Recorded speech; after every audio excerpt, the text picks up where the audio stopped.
Market definition. Let's get a bit technical.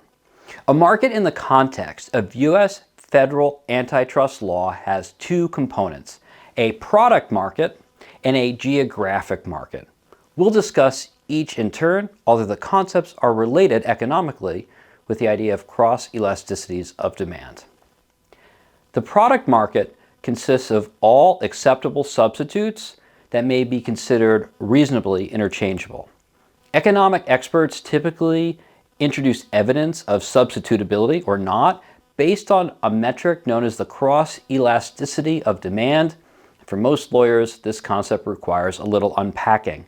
Demand elasticity is the measurement or prediction of how much demand for some product will change on some corresponding change in price.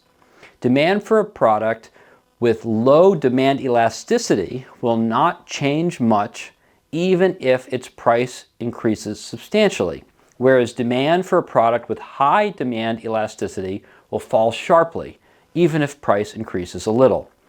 For example, insulin typically has very low demand elasticity because it is necessary for basic physiological functioning of people with type 1 diabetes.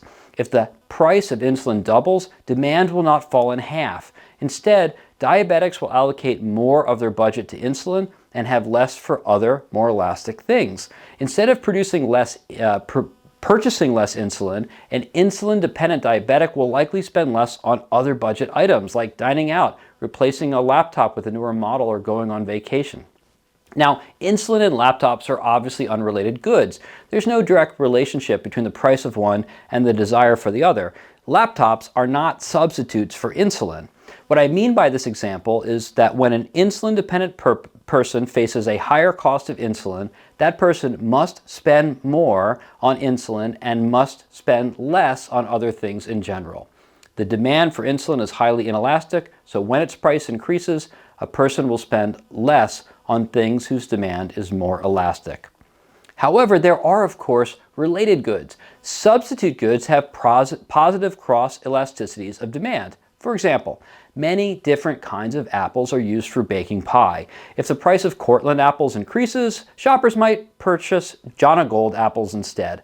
If an economist can show that shoppers switch from one type of apple to another when there is a small price increase in one, it tends to show there's a market for apples in general, not just for Cortland apples. And this is important for antitrust analysis because even if one seller has control of the entire Cortland apple supply, that seller lacks market power in the relevant market for apples. Because if they raise the price of Cortland apples or restrict the output of Cortland apples, people will just buy Jonagold apples as substitutes instead.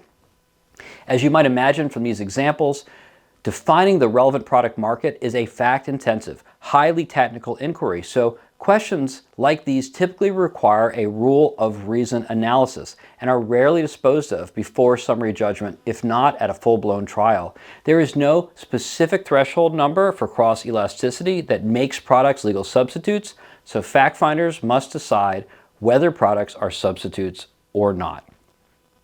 The geographic market consists of the precise geographic boundaries of effective competition.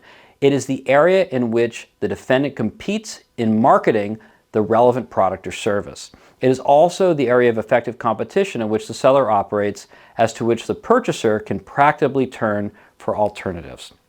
Just like the definition of product market depends on the degree of substitutability, so does the geographic market. Except in cases where geography is obviously constrained by lakes, walls, or borders, the boundaries of a geographic market tend to be somewhat flexible. So let's illustrate the flexibility of a geographic market by considering how your behavior would change if your local gas station raised prices by 10 cents per gallon. How far would you drive to get cheaper gas?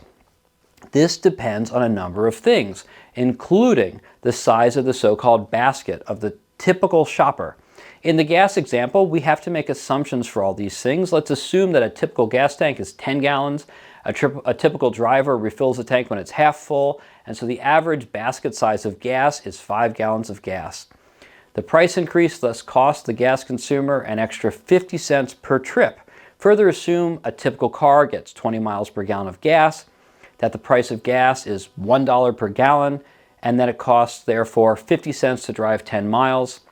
Moreover, economists would also factor in the value of the driver's travel time, let's say $1 per minute, although that varies, the wear and tear on the car, let's say 50 cents per mile, although that varies. If the driver is perfectly rational, then this driver would not reasonably travel even 1 mile to get 10-cent cheaper gas. This defines the product market very narrowly. Of course, this analysis deals with averages and perfect rationality, whereas in reality, different drivers have different values at different times, they have different sized baskets, they have different per mile operating costs. Defining the geographic market is truly an art, just as defining this for the fact finder and convincing the fact finder that you have properly described the geographic and product market is truly an art requiring lawyering skills with knowledge of antitrust law.